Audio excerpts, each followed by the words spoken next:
darlings, it is October. I really wanted to do an October favorite video, just a compilation of all of my favorite things that have been going on in the month of October.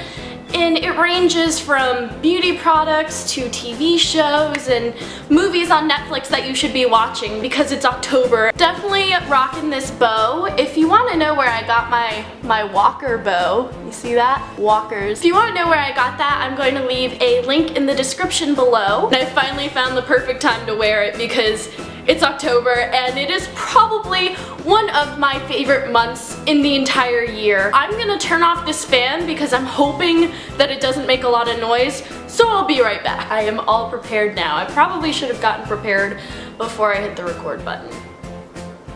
So I'm gonna start out with some beauty products that I've really been digging.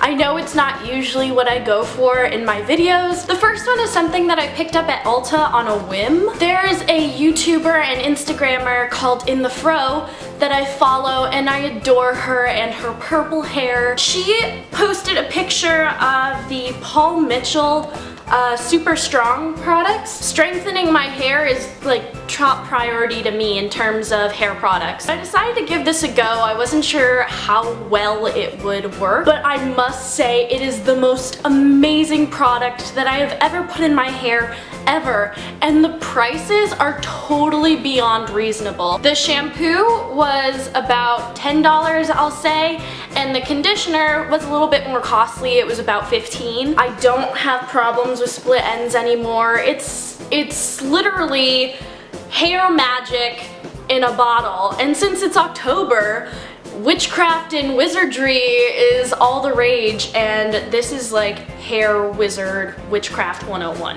Another product that I really wanted to mention is the all-weather Aquanet Professional Hairspray Extra Super Hold.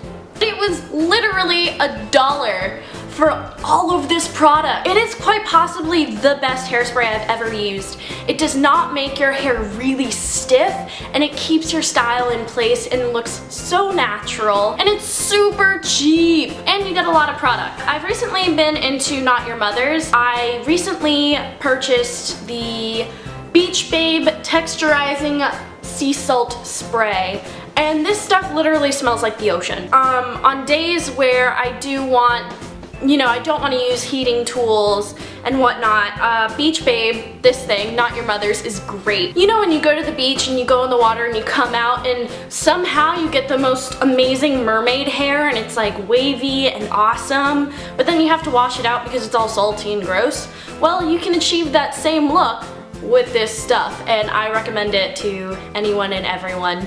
It's really easy to use. You can use it on dry and wet hair, so it's super versatile and it's great. I recently picked up the Velvet Teddy lipstick by MAC. Been absolutely head over heels for Kylie Jenner's super awesome pout. So I found this color by MAC, and what makes me really happy is that it's a matte lipstick as well. MAC always has great products. They have great presentation, and I could just talk about this forever, but Velvet Teddy is definitely my favorite lip color for October. We're gonna start going into television and movies. There is a list currently making the rounds on the interwebs that is the 23 horror movies that you should watch on Netflix. I love horror movies. Thanks a lot, Mom. I checked out the list and I checked out a couple of movies from the list, and I have to say, I am in love with Event Horizon. I thought it was a great sci-fi horror movie that was made in the 90s, and it has Lawrence Fishburne and Sam Neill, and it has the guy who plays Alfred from Gotham.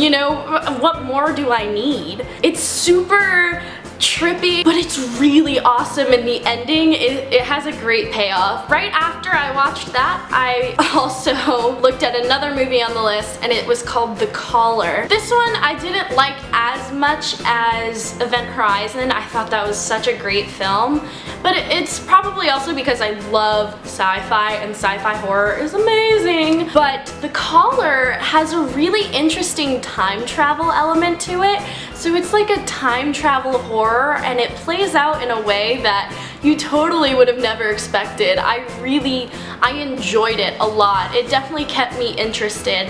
I was worried at first because I was like, oh, the collar, this is probably gonna be a cheesy movie. It has a cast that I've never heard about, but it's really good and it kind of plays with your mind a little bit. I definitely have to recommend The Evil Dead. It brings a lot of memories to me because I watched this with my best friends one night and we had never seen it before and we were definitely scared, but it's campy and scary at the same time. I know people will say that The Evil Dead 2 is a better version, but you can't go wrong with the classics. It's so awesome to see how in 1979, the same year that Alien came out, which is also a phenomenal movie, but this group of, you know, kind of indie filmmakers came together and made this really kind of awesome movie. I got it for like $5 at Barnes & Noble's. I'm pretty sure you can drop $5 on a movie that you're probably gonna watch more than once. In terms of television, I'm definitely gonna have to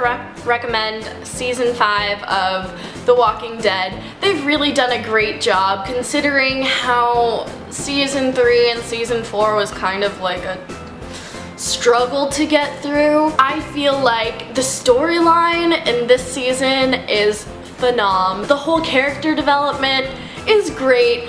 I feel like The Walking Dead is really hitting its stride again and it makes me so happy because I love The Walking Dead. I really do. I really want to recommend Alien Isolation. After reading IGN's reviews and Metacritic and whatnot, I was really worried because it had a lot of low scores.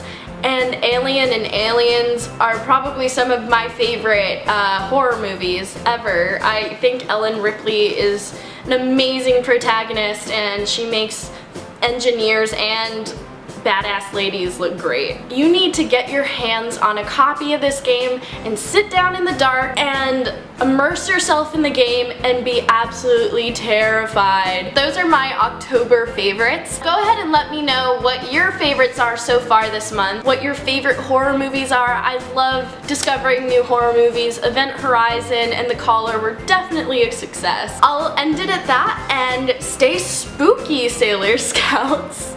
Bye, you guys.